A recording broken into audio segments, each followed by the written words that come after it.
Ladies and gentlemen, welcome to the first episode of Find Your Edge. My name is Jordan Nagoli, and I am thrilled that you have joined us on this very first episode. We've been working hard on creating this show for actually a few years now, so I'm excited and I'm honored that we get to start this today. And thank you very much for joining us. On today's first episode, we are joined by Michael Goodroe. At a young age, Michael Goodroe was diagnosed with autism and severe learning disabilities. Doctors told him that he would never be able to play sports, he wouldn't be able to go to school, he wouldn't go to college, and he wouldn't be able to live a life on his own. Despite those diagnoses, Michael has defied all odds throughout his life. Michael has gone on to earn a Bachelor of Administration in History. He's earned his MBA. He holds a third degree black belt in Taido Karate. He sings at fundraising events. He serves as a motivational speaker, and he is a published author. Michael is someone that I truly deeply admire and respect. I'm honored to have him as the first guest on the show today. Michael, welcome to the show, my friend. Hey, thanks for having me. When my friend asked me to come here, how could I say no? That just shows the kind of man you are, Michael, and I appreciate you so much, man. So, first of all, let's just start with how are you today, man? How are you I'm doing? feeling great today.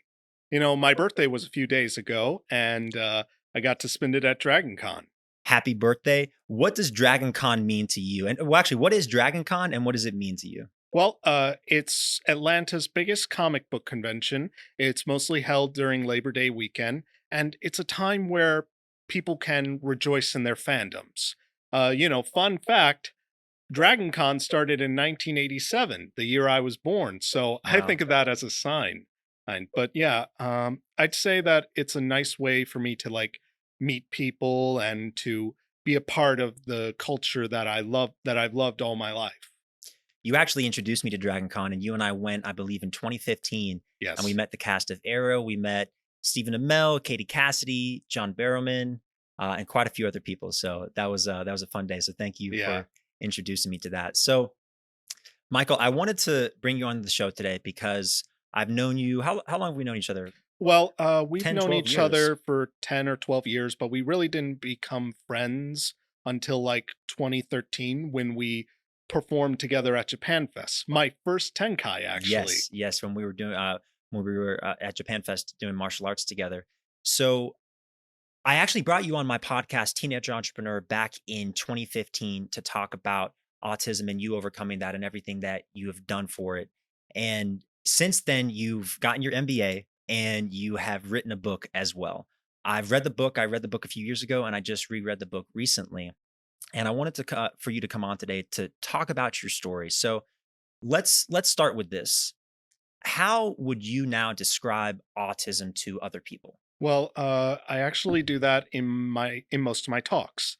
In my talks, most of them don't know much about autism, so I often say autism is a condition that can affect a person's IQ, social communication skills, and motor functions.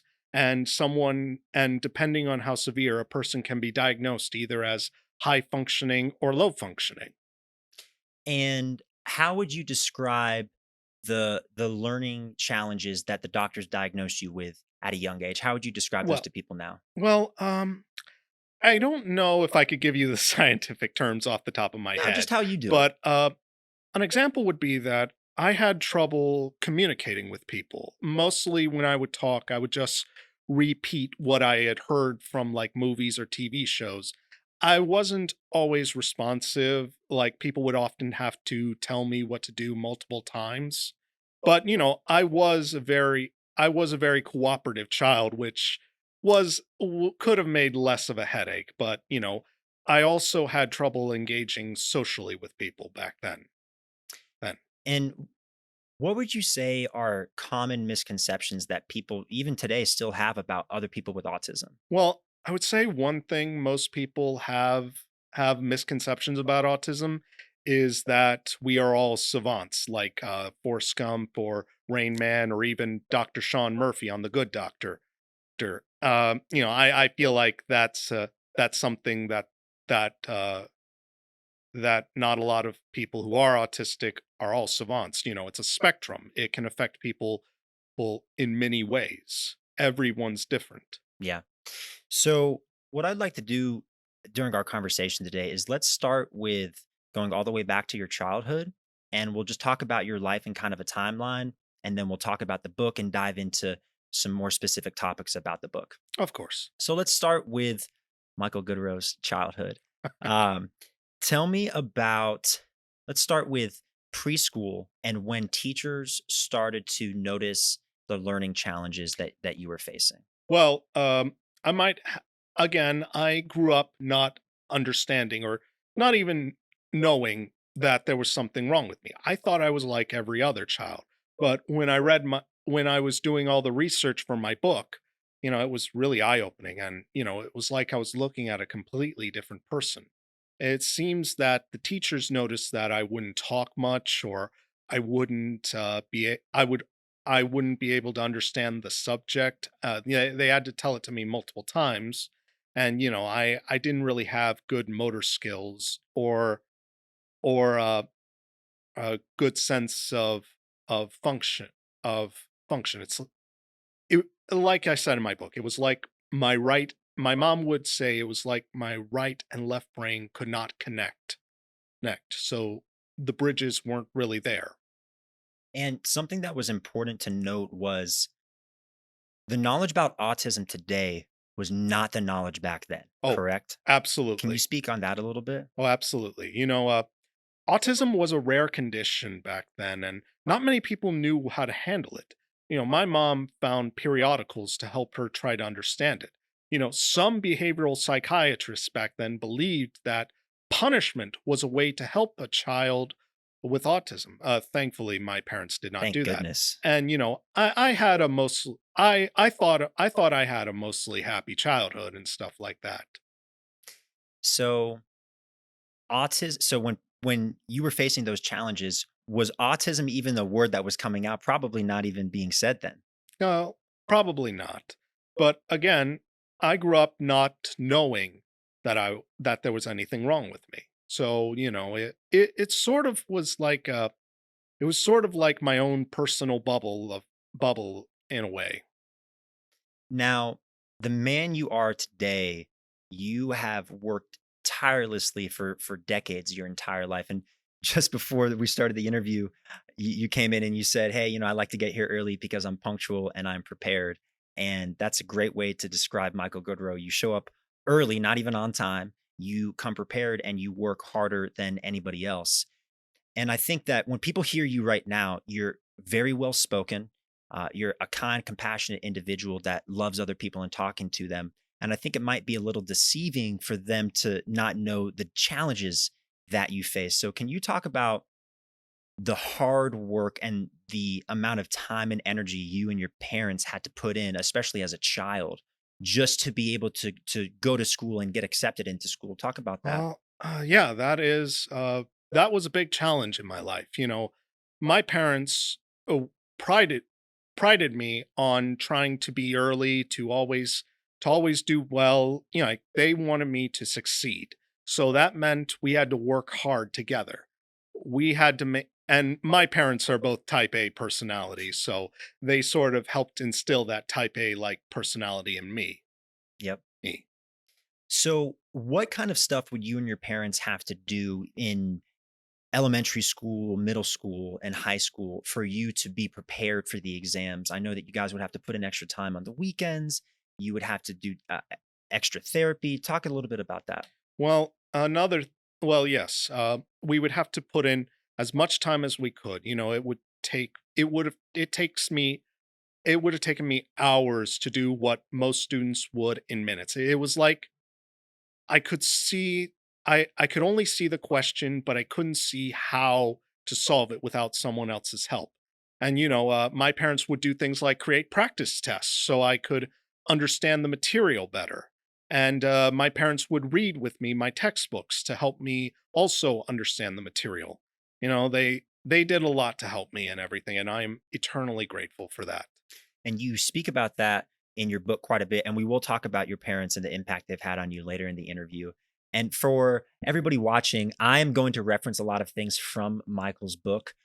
It's impossible for us to give the detail that you put into that book. We're going to talk about highlights of it, but everyone out there, please go and read the book. It is called What Autism Gave Me: A Devastating Diagnosis to a Triumphant Life.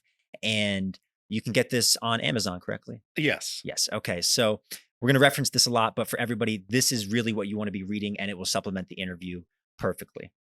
So, with that being said, Michael, at the beginning of the book, schools are, let's just say, they're not very helpful and they're not really understanding of what you're going through. In fact, they really don't want to help you, and which is, Well, they thought I was too much of a liability. yeah, They felt I was a kind of a lost cause. And I as much as I'd hate to admit it, I can see where they're coming from. Remember, I was very unresponsive and I it took me forever to learn something thing and I wasn't very vocal at times. yeah. And I didn't speak in complete uh meaningful sentences. Well, with that being said, let's talk about the school that did give you a chance and believed in you, Oh, Mill Mill Springs. Springs Academy. Yes. Yeah. So talk about, let's just start with Mill Springs and you starting at Mill Springs. Well, okay. At the time I got into Mill Springs, it was 1993. Uh, Mill Springs at the time was a school for children with extreme behavioral problems, and it was run out of an old house. Um, I didn't really like it, but my dad didn't like it either. It talks about how in my book, on that day, there was actually a child being restrained by a straitjacket. Because, like I said, back then it was a school for children with extreme behavioral problems. But they were the only school that would accept me. And my mom decided to just take it because it was something thing, even though both my parents and my nanny didn't like, even though both my dad and my nanny didn't like it. So you start at that school and walk me through the first few years of being at Mill Springs Academy. Well, I saw myself like any other child back then. It was mostly reading, writing, arithmetic, all that stuff kids do. Yep. And I made friends. The teachers were very nice and understanding. They put up with a lot back then. They put up with a lot, and the kids ranged from troublesome to not so troublesome. But it was a nice, welcoming environment. And And can you touch on the level A, level B, and level C and that concept for the students? I thought that well, was really powerful. it's sort of in a sense an honor system Mhm. of rewarding good behavioral. Level C, that's where everybody starts out. Like you do better, you help, you get positive feedback. Every Friday we would meet with weekly meetings. We would talk about out if we agree to move this student up to level B. Now level B was like you were you were a better student, and A was like the exceptional. Uh I think it's a very, those are the students that were very well behaved, very well liked. They were the model students that you really wanted to be. And one thing is that level A and Bs get special privileges. Like certain days they go out for lunch at like a fast food place, like Arby's or Taco Bell. And it was important to always be aware of how you acted and behavior and stuff like that, because the teachers and some the teachers could drop you down a level, or even sometimes you could be voted down on our weekly meetings. One of the aspects that I really liked about that system was if you were voted down or maybe you did not get to the next level, wouldn't they give you feedback and constructive criticism to try to improve to get to the next level? Oh, of course, yes, yes. It was one of the beliefs at Mill Springs. We listened to what people had to say, and we would always try to work on it. We were encouraged to also make goals. goals and try to meet those goals. I feel like those lessons they've taught you have followed you throughout the rest of your life. Well, indeed they have. It's like in the movie The Martian with Matt Damon. I use this in my It's a talks. great movie. Yes. Matt Damon says, solve one problem, then solve another. And by the end, you would have solved them all. And that's how we had to approach a lot of our goals, and including me. I would approach my goals like that. I would try to meet one goal, then another, and so on. So with that goal set in mind and that strategy, you are going through elementary school, you're going through middle school. What are some of the highlights that you think of when you reflect on your time at Mill Springs Academy? Well, one thing is I really loved being in the drama class. Yeah. I wanted to be an actor, and I in junior high and high school I went into the theater program, and I had a lot of fun, and it was great and everything. And I did love some of our off-campus trips. I mean, not at first. I was kind of I was kind of a worrying kid. I didn't like, if you read my book, I talk about my separation anxiety. I Yep. was kind of nervous, but those weeks were actually pretty fun for sometimes. And like I went on a lot of great field trips. What attracted you to the drama department at such a young age? Well, simple. I wanted to be an actor. And I in 7th grade I joined the drama club, and we did uh we, we did I Am Will, a Shakespeare parody play, and it was a lot of fun. And the next year we did West Side Story. I was one of the sharks. Like I like tanned my face and put black spray paint in my hair so I look the part. Yeah. Art. And my favorite was in my freshman year of high school. I was in Greece. That was I your was favorite? well, actually, my favorite was in my senior year, The Little Shop of Horrors. I was Audrey too. Yeah. Feed me Seymour. And that was a great outlet for you. Yeah. That's fantastic, man. So with Mill Springs, there was a part in your book that you talked about how you got your dog. Can you share that story for us? Absolutely. Okay, so my dad was teaching me how to use a calendar. He put, okay, Michael, on this day is when you'll get a dog. Now, I couldn't connect the dots to know that he was teaching me how to use a calendar. Or I thought he was actually going to get me a dog on that Saturday. And when that day came, I rushed to my mom and I said, Mom, today's the day Dad's going to get me a dog. And Mom's like, Michael, what are you talking about? And I said, come see. I pointed to the calendar, and she talked to my dad about it. And my mom's like, well, now I'm going to make sure Michael gets a dog. That Saturday morning, I go to karate.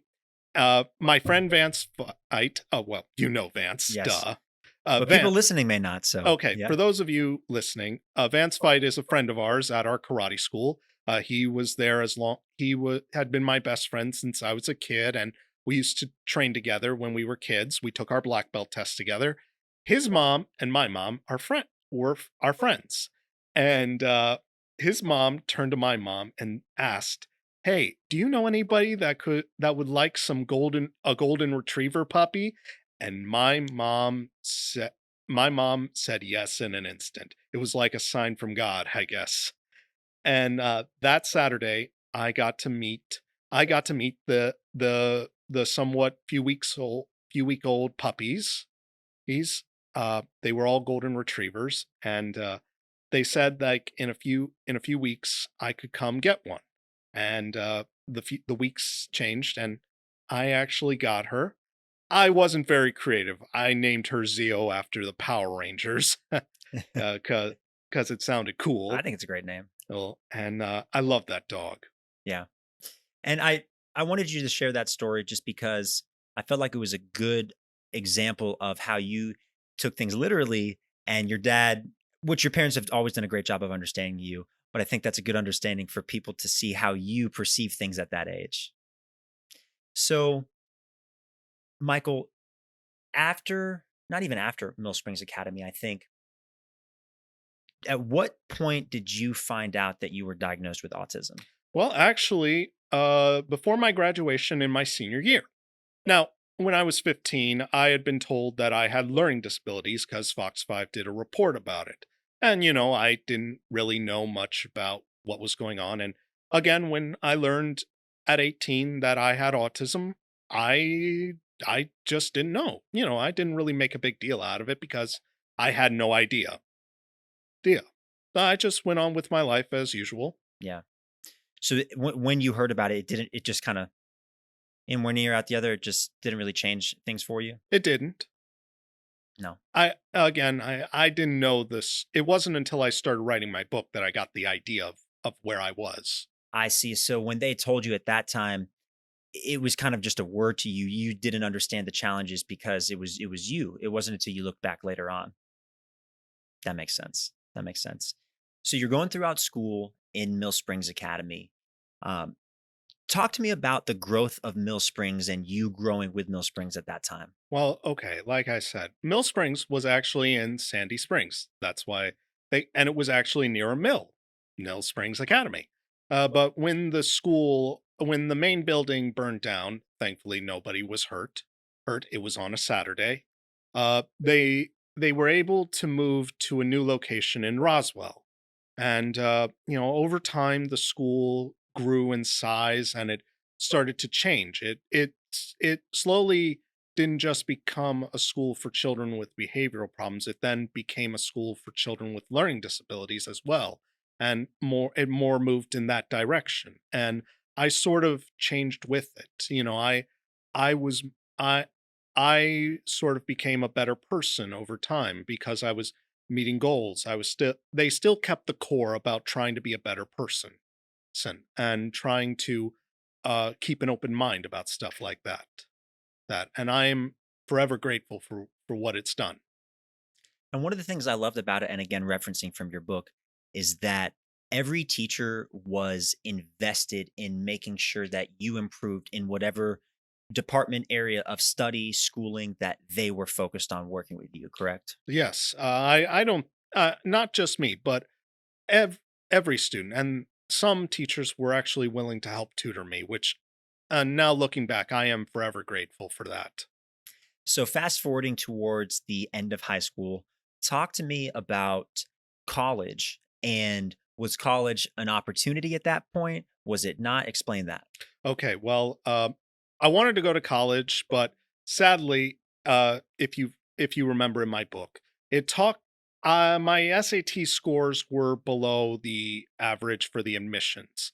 I I actually found I was walking through the hallways of school one day, and I stumbled onto a poster for the music program at University of West Georgia because my parents and I decided that I would try to get a singing scholarship.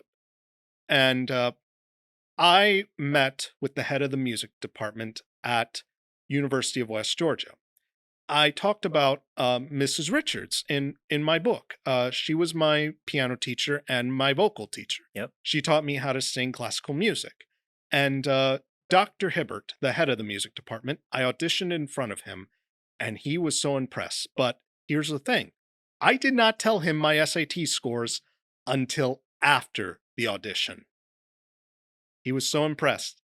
He went to the admissions boards and he got them to get me an exemption to get in. And the admission board went, fine, this kid will probably wash out before his first semester anyway. So, the skills that you had, and you started doing piano at a young age, correct? Yes. Which then transitioned into singing, Yes. which then transitioned into getting you the scholarship to get into college. Yes. Wow. Man, little do we know the things that we learn in our lives are going to help us later on. Yes. We never know where our lives will take us. So it's important to try to go down to seek every opportunity you can. I wholeheartedly agree. So you perform and you get the I think it was referred to as the presidential exception, Yes. correct, in the book, which is a Yes. cool title. And you get into school, you get into college, the thing that doctors 20 years prior said you would never do. How did Yep. that feel?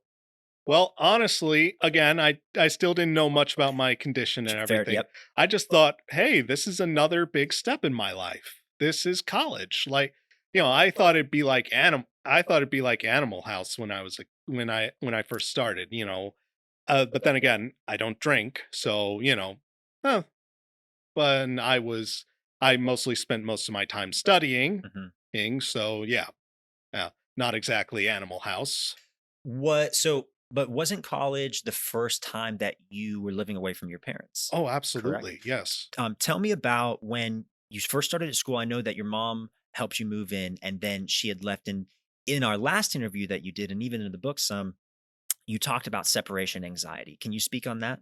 Well, again, I didn't like to be away from the people I loved. I was very scared, I didn't really feel like I was, you know, I still it's kind of strange to talk. It's kind of hard to talk about a little, but if I had to say, I did feel scared or worried, I felt a little lonely, but I just it just sort of I just something inside of me just sort of flipped, and I just realized I had made it. I had to be I was responsible. I was a grown up now.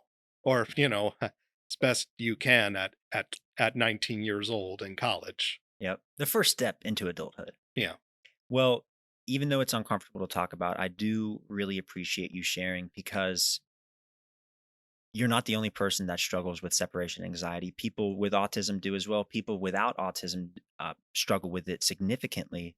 And I just want to say, man, you are a pillar of hope for people that, I mean, man, there could be somebody listening to this right now that is struggling with that. And knowing that you did it despite the challenges that you faced, I think probably gives them comfort and confidence in themselves. And so thank you. Thank you for sharing that. So you start in college, and obviously it's an adjustment period. It's an adjustment period for anybody starting anything new. But how do you think college helped you grow as a man over those years? Well, I would say that it taught me to be self-reliant. You know, believe it or not, I actually started doing my own grocery shopping when I got to college.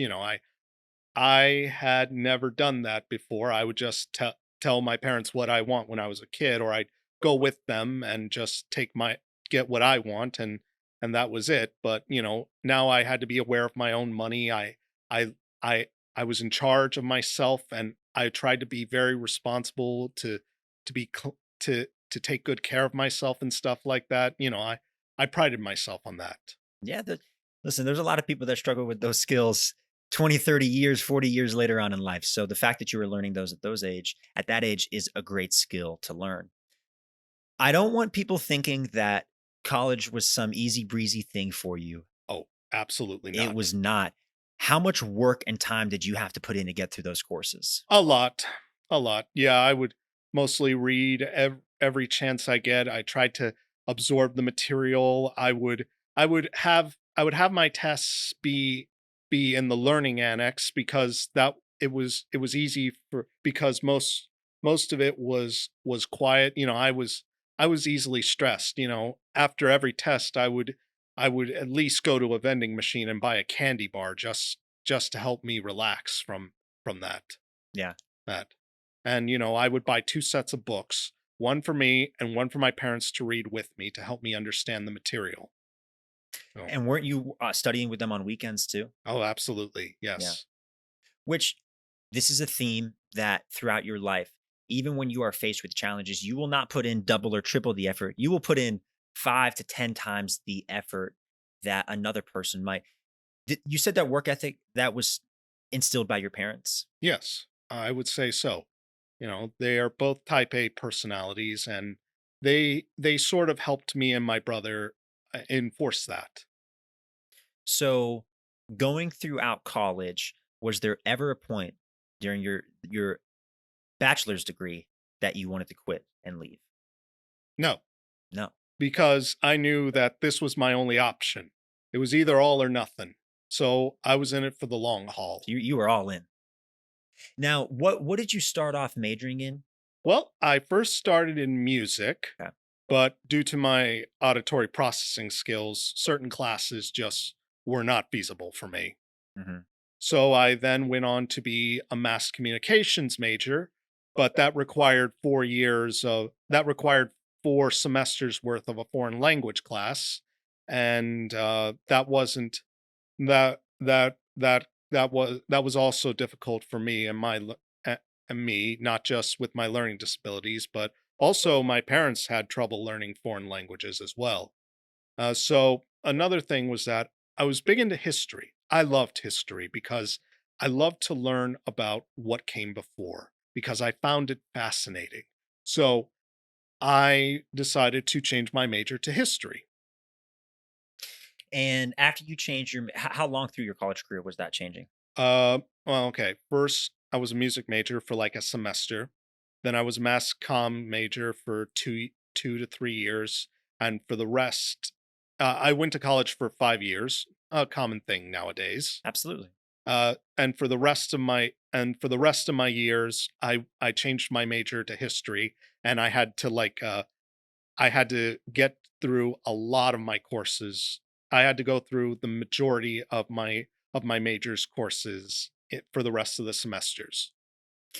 So you change your major, and after that, walk me through the rest of college. How was it towards finishing and then graduating? Walk me through that process. Well, honestly, I was a little scared to graduate college. I had never had a job before in my life, and I was not married at the time, and I felt now now everyone's different. I know this now, but at 24, well, yeah, at 23, I I saw most people like, I felt like I didn't have it all together. I would see that most people by 23, they were either married, had jobs, I felt like I was a bit of an outcast at the time. That I was unsure, but I thought about the fact that my life has always been the tortoise and the hare. I was always leagues behind everybody else, and I just decided to take that approach. Whatever happens, happens, and this is just going to be my life. And Not much has to change. and little did you know what was in store for you after that. So many great things. So you graduate college, and well, actually, what was that like graduating college for you? What was that feeling? Honestly, it was very exciting. Yeah. Again, I never really at the time, I never really thought I'd make it that. I never really thought I'd make it. I don't always think about the big scale kind of thing. I often just try to live day by day. And the idea of college, it's graduating college seemed like something that I, it just seemed like something that you talk about, but it never really happens. And then it does happen, and it's like, huh, not nothing feels that different. And nothing feels different and everything feels different Yeah, at the yes, exact same that's what I'm time. trying to say. Yes, that's A what I'm trying to say. absolutely, man. So you graduate, I'm sure your parents, your friends, your family are ecstatic for you, Oh, they were. and what about the teachers? Well, I've had I thank my lucky stars. I've mostly had really good and really attentive teachers, but one teacher I like to talk about was Dr. Gold. Uh, Golding, he was one of the history teachers, and I was big into Chinese and Japanese history. Um, I was real. I got into his class, and the thing was, due to my autism, I still struggled with social skills. I sort of came on a little too strong for him. So he sort of reported me, and we and because of it, I tried, but I kept coming on too strong, and he had me kicked out, and my mom was livid. I actually had to calm her Oh, down wow. down when that when we talked to the admissions board and everything. But Dr. Gold had tenure at the time, so they really couldn't do anything. And, he wasn't a bad person. He just didn't know how to deal with someone with autism. Yeah. And I don't blame him at all. And, and, I was okay leaving the class. I was disappointed, but, I I decided I would just there was no use crying over spilled milk. And you did not let it stop you from moving forward. No. No, because that's the type of man that you are. So you graduate college, and understandably, you are nervous about what is going to happen next in your life. What did happen next with work? Well, I actually got a job. Uh, now this is actually sad. Now this is a sad but true fact about some autistic people. They normally can't get jobs without the aid of a family member. And that sort of happened to me as well. Uh, I got a job because my uncle, who runs a medical billing and coding company, Global Administrative Solutions, which actually used to be one of my mom's businesses, went independent, and Uncle Richard was kind enough to get me a job as a data processor. Um, at first, I didn't like it, mostly because, well, it was work. You don't like work when you start out. And, I was the youngest person there at the time, and I felt sort of out of place, if you will. No, I didn't know where I was going. I didn't know what I was doing. In my future, I had my job. I still had karate, and it's just that sometimes I felt frustrated. That's all. Yeah. And even though you were frustrated, this was, I guess, your next challenge to overcome in life. You had conquered the other ones, and this was your next thing that you had to learn. How did you find your way and find how to be comfortable in that environment? Well, honestly, I just let go of all the insecurities I was feeling. The people working there are really nice, and Uncle Richard has been nothing but patient with me. And I've worked there for now 10 years. Wow. Wow. Uh, and I'm just amazed that I've held on to a job for this long. Michael, that's an incredible feat, man. That's something you should be really proud of for having a job for 10 years and holding that. It means you are a valuable member to the team because they're not just going to give money away. You have to do your job and do it well. So that's amazing, man. I'm proud of you for that. So I read in your book while you were working, you had the idea to start a comic book store and I, Uh, Publishing company. I publishing company. So, but your dad had said maybe it was a good idea for you to learn more about business at that Oh, time. absolutely. Yep. Tell me about the process of getting an MBA and how that came as an idea, and then walk us through getting it. All right. So, yes, like it says in my book, I wanted to start my own publishing company, my own comic book publishing company, mostly because it would be an excuse to get my story ideas out to the world. My dad suggested I learn about business. Both my parents have MBAs, and I thought I should as well. And even if I didn't start it, getting an MBA would mean that I could open the door for me to have better jobs in the future. Sure. So my parents and I looked at various programs that could help me. And we found one at Reinhardt University, which was actually one of my college choices. Uh, the satellite campus was holding uh, MBA courses, and it was 2014. I was 26, going on 27. Yeah.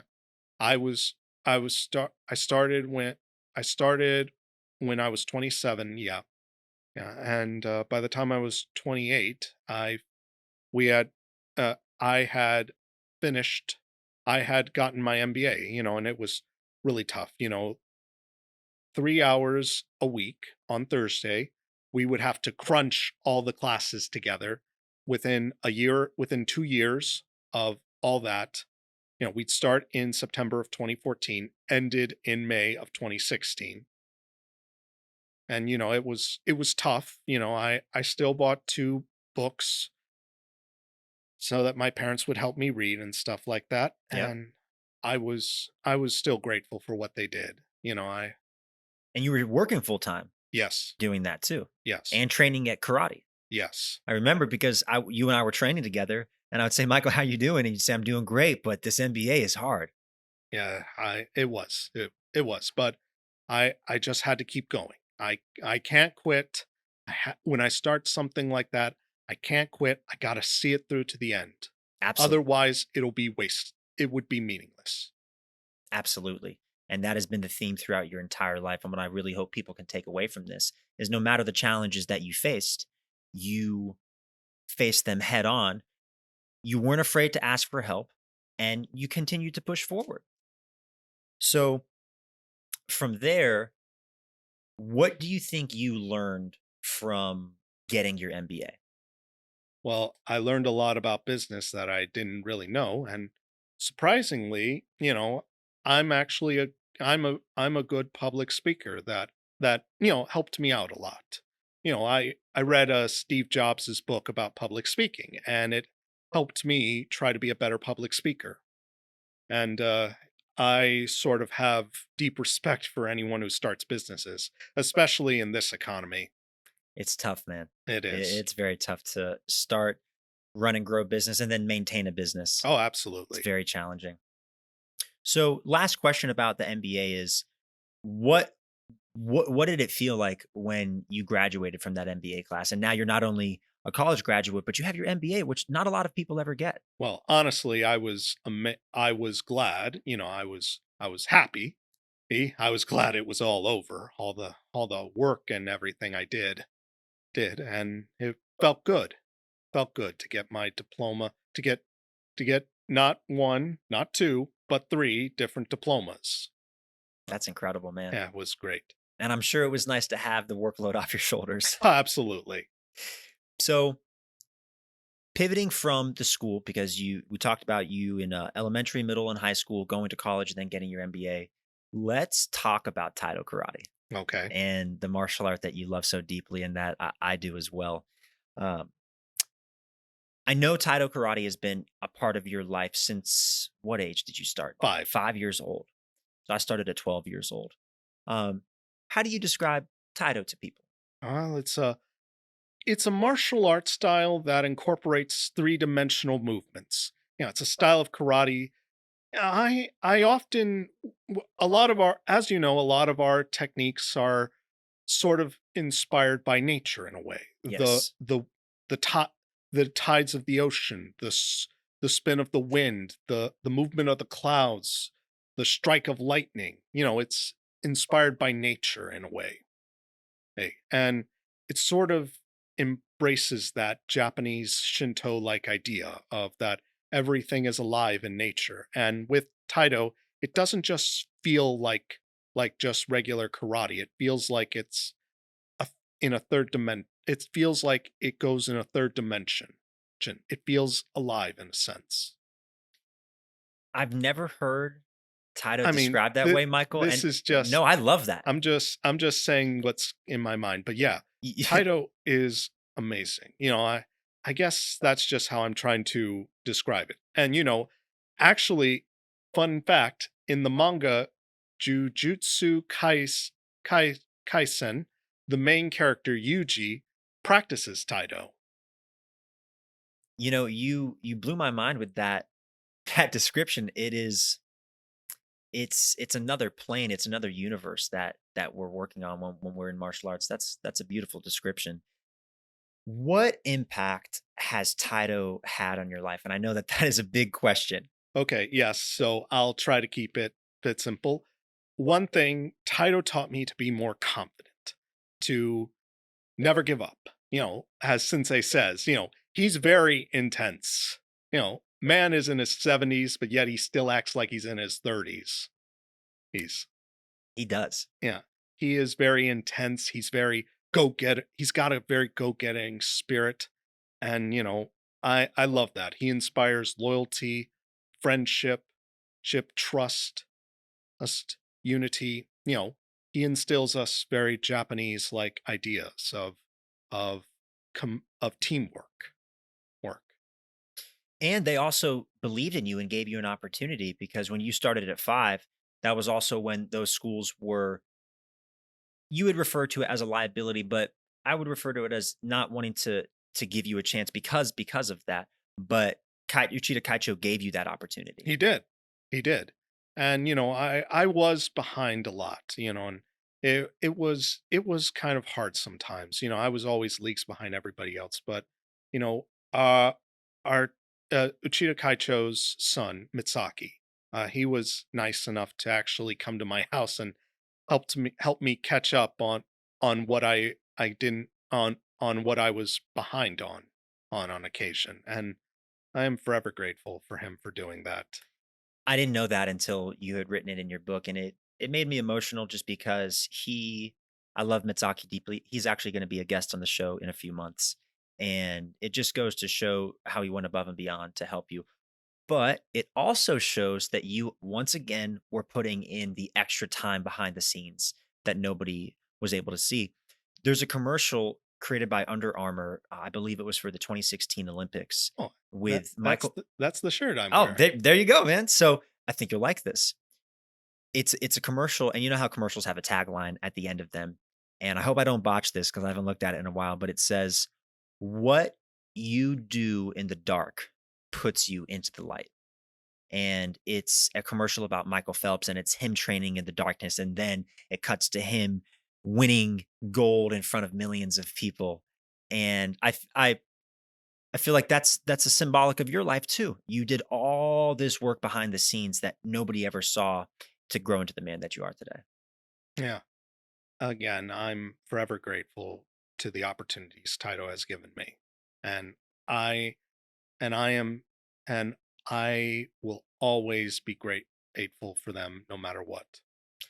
What parallels do you see between martial arts and living your daily life? Well, martial arts requires discipline, focus, and and dedic and dedication to do. And I believe that the same ideas are essential in your life. Focus, dedication, all that, focus and dedication among them, especially with the idea of respect and friendship, which I've always tried to embrace in my daily life. Absolutely. I love how you describe that. So I wanted to read something. I wanted to read an excerpt from your book about getting your black belt. So this is from the chapter in your book about Taido. Not only did I have a black belt, but I was one of the few who made it to that milestone. This is such an important lesson in my life. Success is not just about ability, it's also impacted by continued effort and hard work. It didn't matter how much longer it took me to earn a black belt. In the long run, I stayed with it. Mine is the modern day version of Aesop's fables, The Tortoise and the Hare. I finished the race that many with much greater ability did not. I love that line from your book. What did getting your first degree black belt mean to you? And before you, how long did it take? 10 years. 10 years of doing something. Most people do not ever commit to something that long term. What did getting that first degree black belt mean to you? Well, it was like I've said, I never thought I would make it. I never really think about that kind of stuff. So when I did make it, honestly, it was a perfect day for me. Eh, You know, I we took our black belt tests very early in the morning. I actually had my father's parents came all the way from Unadilla to see me. Two of my friends from school who I invited came, came, and I I gave 110% in there. And that day I received my black belt in front of everybody. Since they calls me over, I take it up, I lift it in the air and say, I think I was drowned out. I said, I made it. It was a great day. It was the perfect day for me. It'll stick with you forever, won't it? Yes, it will.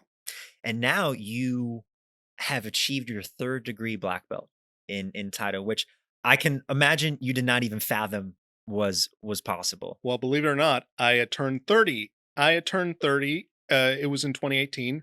I turned 30 in 2017. And by then, I actually felt like all my milestones had been reached, that there was nowhere else for me to go.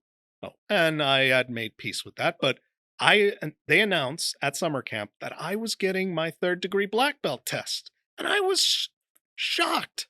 I never thought about that. I just I just did my I did my test.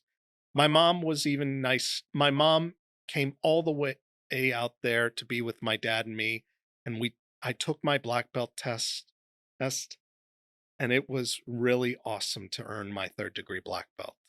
You were fantastic too. I was there, man. Oh, You yes. you So, were yes, you were. you were awesome, man. It Yes. was it was incredible. And it's a big honor because it takes most people 7 to 10 years to get their first degree black belt in Taido, and majority of people never get to the second level, the second degree black belt, and then most people will never get to a third degree black belt, which again just goes to show you showed up, you worked hard, you trained consistently, and you're a valuable, honorable member of our school, and that's why you got promoted to that level.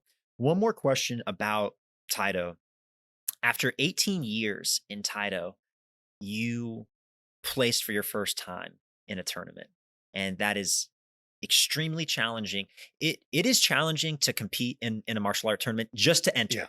It's very Okay. So, scary. yeah, 2013 teen it was 2013, and, I was in the grappling tournament of Taido, and I was I was so pumped.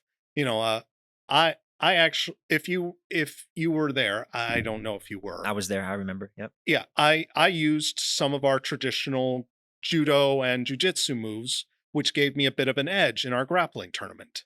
You know, I couldn't rely on brute force because some of them were either bigger or not as big. So I remember that in judo, we're all equal. So I had to rely on my judo and jujitsu moves to like do that. And I if I had I and my last one was against Romic. No, was it Rahul? Rahul.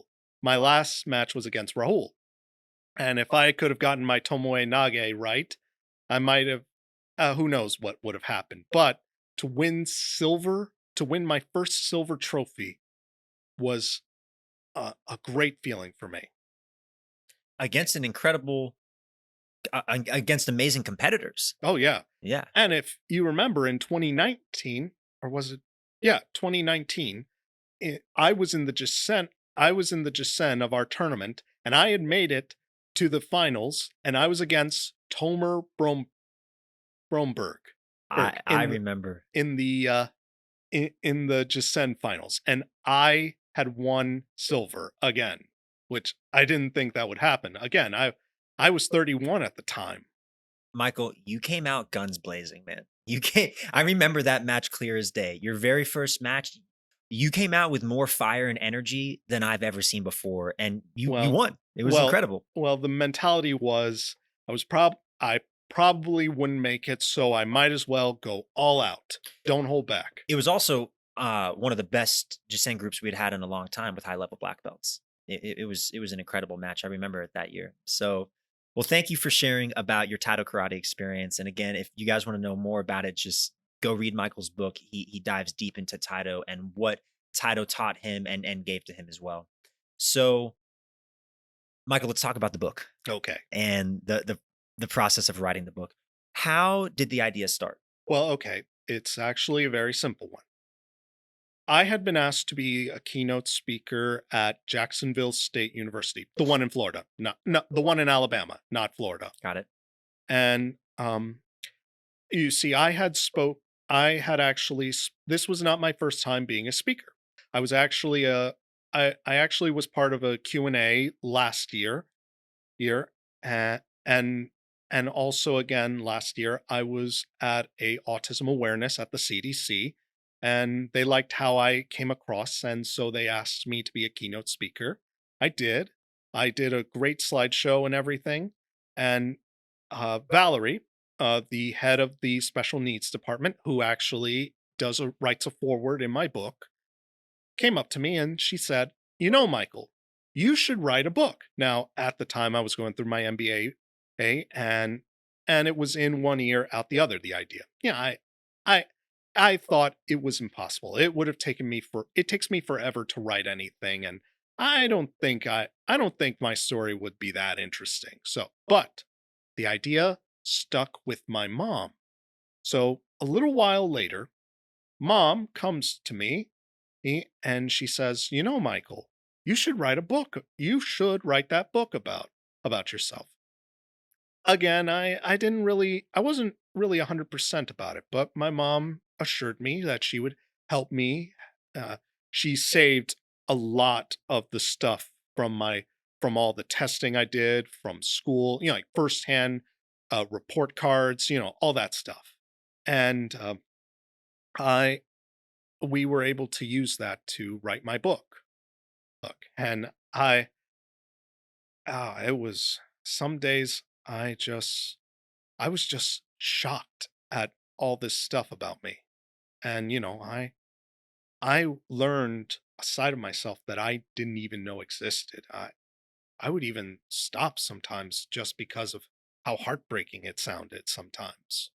Yeah, I remember reading that part in your book about you just not knowing that it was you and that it was difficult. Well, I'm really grateful that you chose to write the book even when you read your reports and it was probably defeating sometimes and it was difficult to read that about yourself. Once you started, because I know you had the idea for the book when you gave the keynote speech. How long did it take from when you said, "Okay, I'm gonna write this book and we're starting today," to when it was published? How long was that process? Well, it took over a year to write it. We my mom was sort of my editor and she was sort of helping me write it. Yeah. I finished it in about less than a year. I was 29 at the time. It was 2016. My brother had been married. My brother got married. I I was just doing whatever. And afterwards we then had to find a publisher. We a lot of the publishers didn't would turn down the book because, it was I sort of approached the book like I did with any of my history reports. Very analytical. I gave firsthand accounts and stuff like that. Many of them turned it down, not because it was too sad or anything, but it was too analytical. That's why they turned it down. So I had to self-publish it. Too analytical. That's interesting Well, because it's like too much facts, all this all the graphs and doctor's notes yeah, and firsthand accounts and everything, and not really kind of like this, uh, dra- like for drama kind of it thing. wasn't a book that they could then turn into an immediate movie that they were wanting to, Right. even though they actually could because they missed the point because I know that they said it's too analytical. I think it's perfectly analytical because it shows real studies and numbers of what you were dealing with and how you improved. That was kind of the point of the Yeah, book. I love that. That makes the book. That well, I mean, your story makes the book, but the analytical side is what really helps people because you're not the only person that has struggled with this. And I think it's Yes. really important for people to see because again, it's deceiving how you are now to where you were back then. Oh, So yeah, absolutely. I'm listen, I'm glad it was very analytical. How was the response to the book after you launched it? Well, overwhelmingly positive. I was surprised. It has a 5-star review on Amazon, and if you go on Amazon and look at it, you would see that it has stayed a five at least 5 stars. Yeah. Ours, and I was so amazed at how many people wanted to know more about my life and wanted to know this story and sort of helped people. Yeah. Can you share the story of how you got the book cover? Okay, well, Uh, the idea came about because my first profile picture for my Facebook page was me in high school doing a flying sidekick on the beach in Panama City. Uh, but the picture was old and you couldn't really get a good focus about it. So my dad asked my uncle, who is a professional photographer. Well, my parents, mom and dad, my mom's younger brother, John, Uncle John, who is a professional photographer. We decided to do the photo shoot in Destin, and we would do in Destin, Florida. So do we do one at sunrise for like an hour straight, just trying to get the shot right.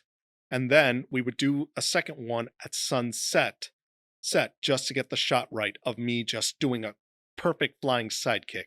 And the picture on my book, believe it or not, that was actually the very last picture we took.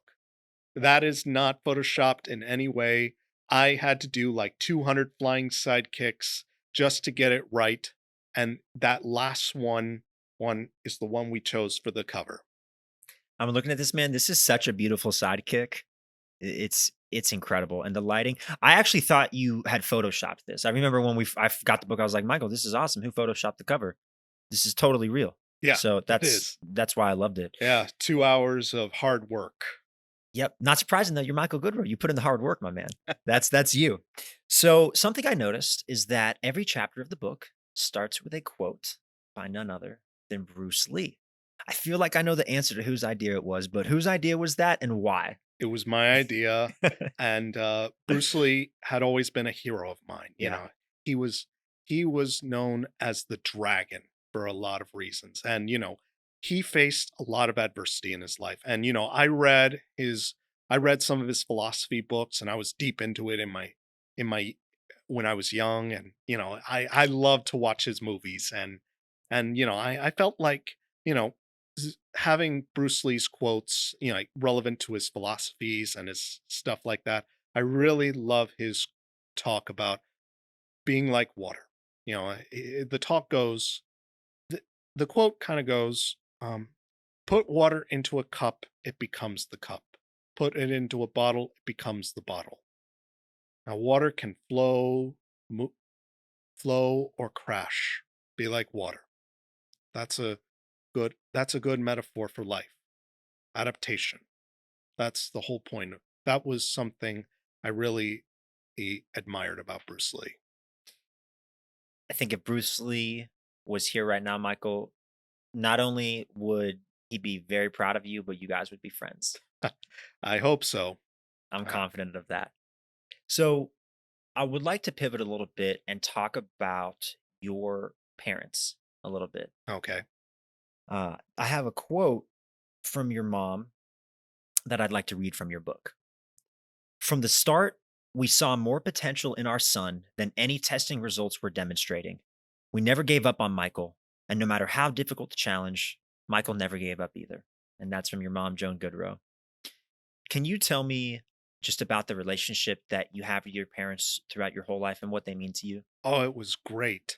I loved my parents, and I even you would think in the teenage phase, like the kids would be kind of talking back and stuff like that. I was never like that. I always was happy. I loved to be with my parents. They were my whole world, and they always believed in me. They helped me. They pushed me to be better, and I am forever grateful for that.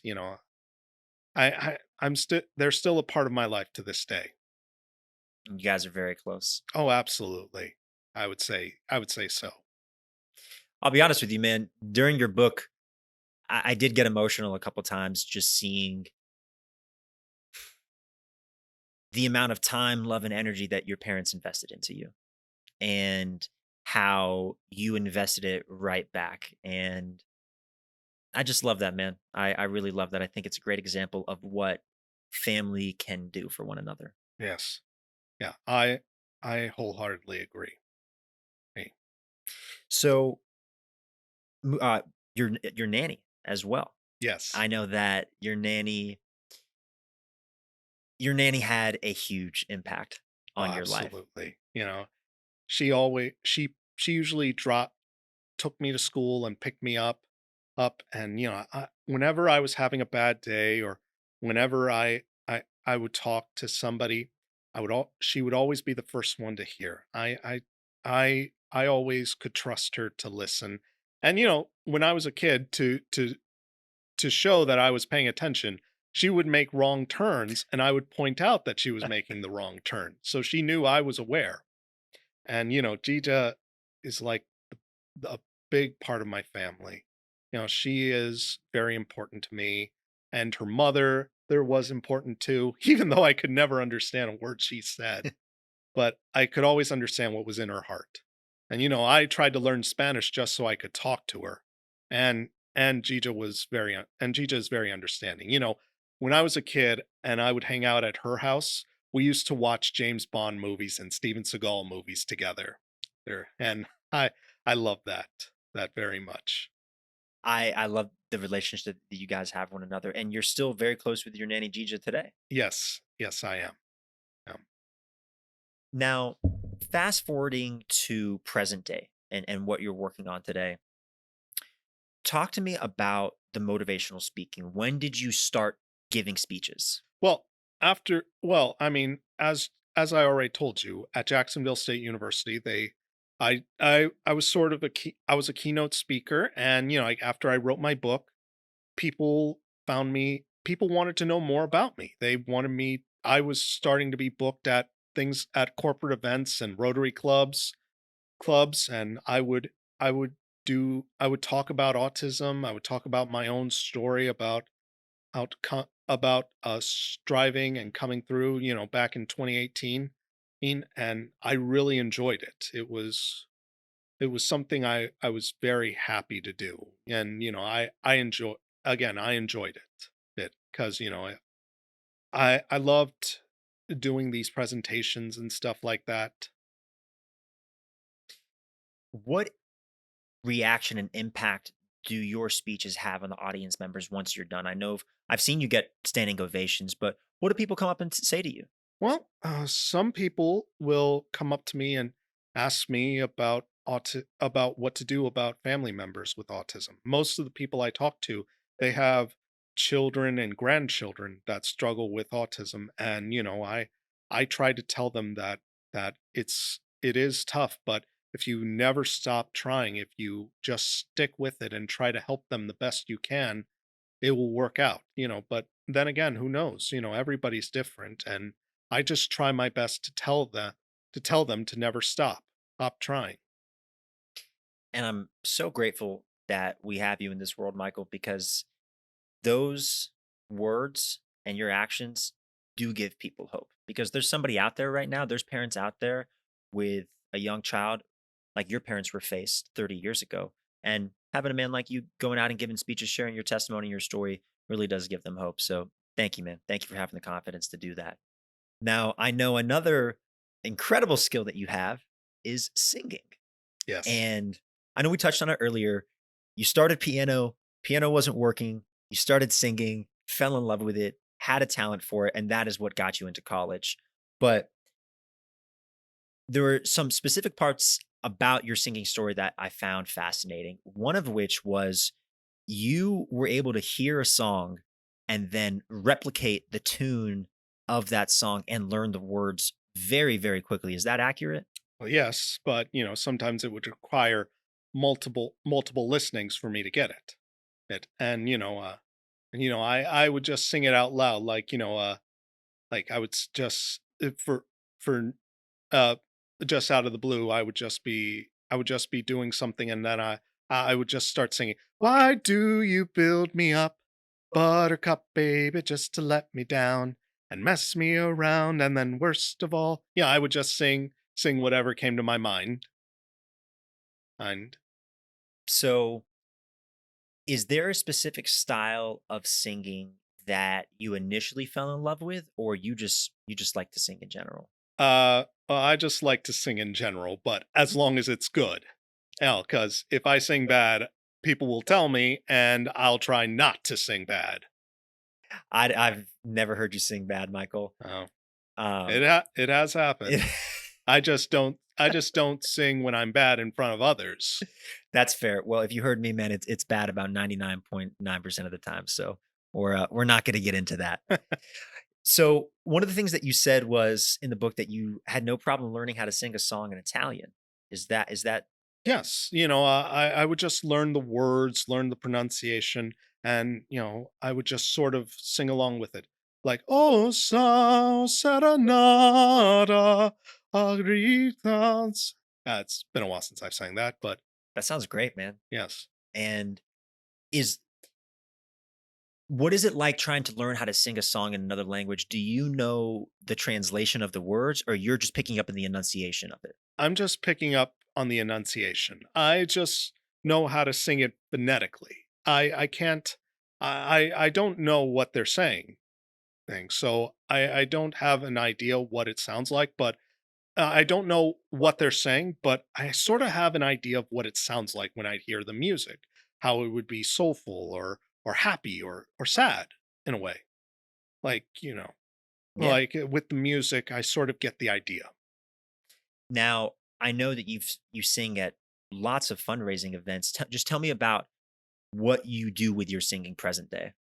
Well, mostly I just sing when I'm bored at work, but with everything going on, I sing when I sing when I can, mostly at the end of a lot of my speeches. I sing the song The Impossible Dream at the end because, Man of La Mancha is one of my favorite musicals, and I feel like the song sort of speaks about my life. It talks about how Don Quixote, how everybody tells Don Quixote that what he's doing is impossible to be a knight in this day and age. And he says, it may be impossible, but as long as I try and give everything I have, then it will not be wasted. That's beautiful. Now, a couple other hobbies. Try that again.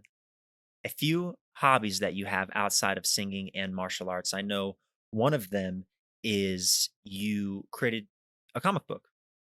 Well, yes, I do writing and stuff like that, but that was, years ago with my friend Jennifer Pradhan, who is a wonderful person and a great graphic artist. Oh, I tried to do that, but I felt, the only reason I was able to finish my book at all is because my mom helped me finish it.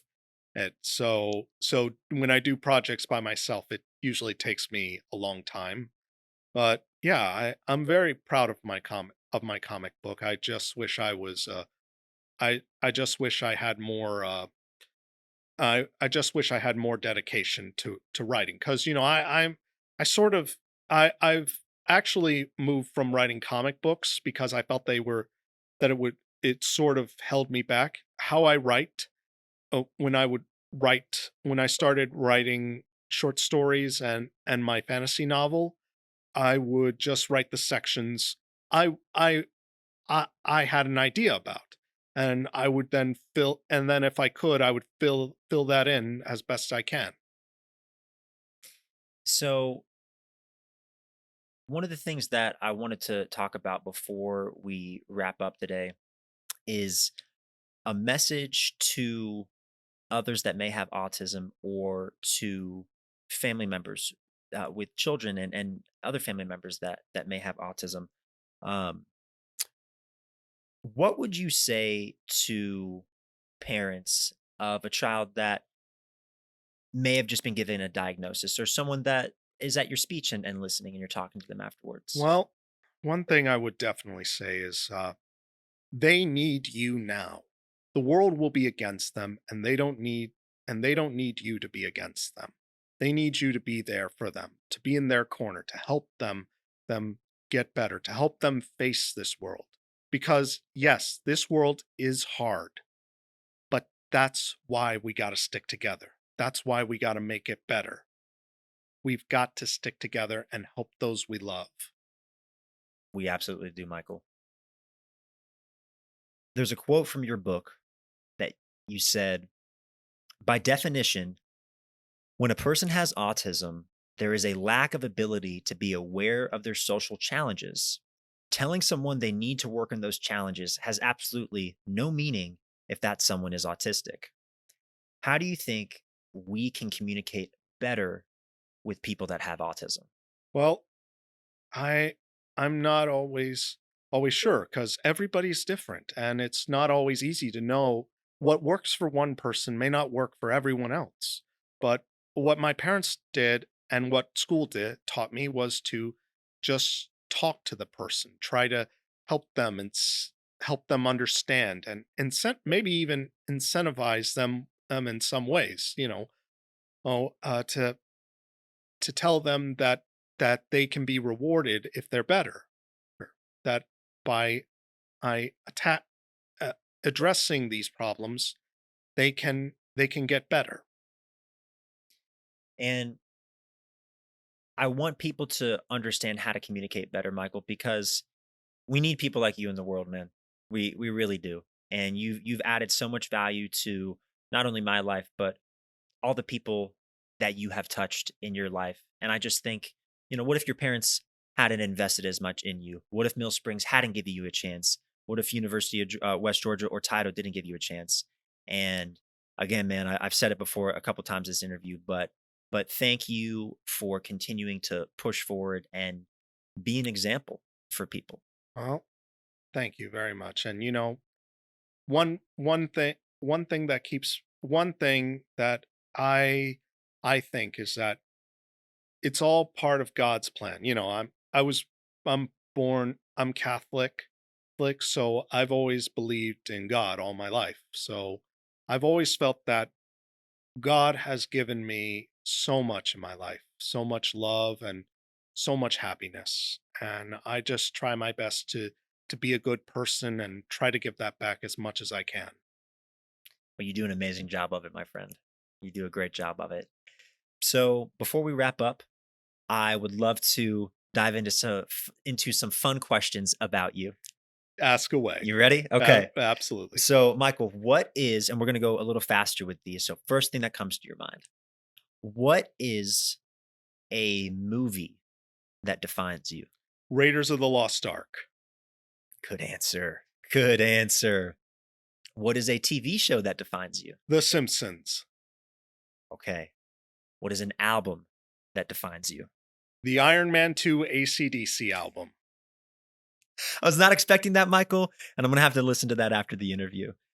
If you could have 5 dinner guests, dead or alive, at dinner, you and I are getting Indian food after this tonight. Who would join us at dinner tonight? Okay, well, easily Bruce Lee, he'd be one of them. Absolutely. J.R.R. Tolkien, Okay. Brandon Sanderson. Who's Brandon Sanderson? He's another fantasy writer. Okay. I'm a huge fan of his. Great. His Julius Caesar. I love Roman Great. history, and he's or maybe instead of Julius Augustus Caesar, Okay. the first emperor. He was kind of the man. He was kind of the man who made the Roman Empire what it is. And let's see. Uh, hmm. Oh, and definitely Jackie Chan. I Jackie Chan. I love Jackie Chan, and I'd love to hang out with him and stuff like that. He's the man. So we've got Jackie Chan, Bruce Lee, J.R.R. Tolkien, Brian Sanderson, and Augustus Caesar. Yes. That's a strong dinner, my friend. That's a strong dinner. What is a purchase that you've made for under $100 that has had the biggest impact on your life? Okay. Well, in 2016, I went to New York Comic Con, and this was Stan Lee's last New York Comic Con, and I got my Spider-Man Marvel Masterwork hardcover. I paid $100 for him to sign it. I waited in line for over 3 hours, and I was face to face with Stan Lee while he signed my book. He didn't say a word to me, but this was 2 years before his death. Now, remember, he was not in good health, and I could see it in him. I felt it. I sort of felt that energy, but part of me wishes I could have seen that energy, that strength that people often saw when they saw him, and he would have been another one of my guests if I could have to At the talk dinner with. table. Well, that's a priceless piece of memorabilia. I Uh, still have it. where in the world do you feel most present or most yourself and comfortable? Disney World. How many times have you been at Disney World? Far too many to count if my dad had anything to say about it. Who is someone that you would love to meet that you have not had a chance to meet yet? Ah, oh, that is tough, but ah, You got to pick th one. I know this is very tough. Uh, Honestly, I'd love to meet Brandon Sanderson. Like I said, I've seen him in person, but I never met him or talked to him. I would love to know what I would love to just talk to him about fantasy ideas and all the stuff that he writes. Yeah, he is one of my favorite authors. If you could learn a skill in one day that you don't know right now and immediately you master it, what's the skill? Okay, well, this is kind of funny, but I love to be able to work with my hands, like build my own car in a way. I love sports cars, like Lamborghini. I would love to know how to build a sports car or like a motorcycle or something with my hands. How does Michael Goodroe like to rest and recover and relax? Mostly, I just like to sit on the couch and watch TV or like read comic books or sometimes play video games. I got, I got two Nintendo systems and two PlayStations, a PlayStation 4, PlayStation 5. Oh, wait, I have a PlayStation 3 too, as well. Oh, and I got a Switch and a Wii U. And last question for the interview, my friend. What is something that you have not done yet, but want to manifest into reality? My comic book publishing company. I still would like to make that a reality if possible. I sometimes felt like with so much drive and ambition that I have, I felt like I didn't I didn't go through with making my own comic book publishing company. And with the state comic books are in nowadays, is that they're not making as much money as they used to because they prioritize their politicizing of a message over just telling a good story. And that would be kind of my goal with my publishing company. Uh, and maybe run it like a business to help to like I think with me running it, knowing how to run a business, we could make a decent profit. Well, Michael, I believe in you, my friend. Of all the people that could do this, I know that you can. You've done it everywhere else in your life. And when you start the company and it's successful, I'll have you back on the show and we'll talk about the entire journey of building that company. Does that sound like a plan? That sounds like a plan. Okay. Well, for everybody listening, thank you very much for listening to this show today. And like I told you guys, pick up the book, What Autism Gave Me. Michael, would you say Amazon is the best place to get it? Absolutely. You can also buy it on iTunes and at barnesandnoble.com. Thank you, my friend. Everyone, thank you again for tuning in. Welcome to Find Your Edge. This is the first episode of many. We cannot wait to share what's coming soon, and we will see you next week. Michael, thanks again, my man. Thank you.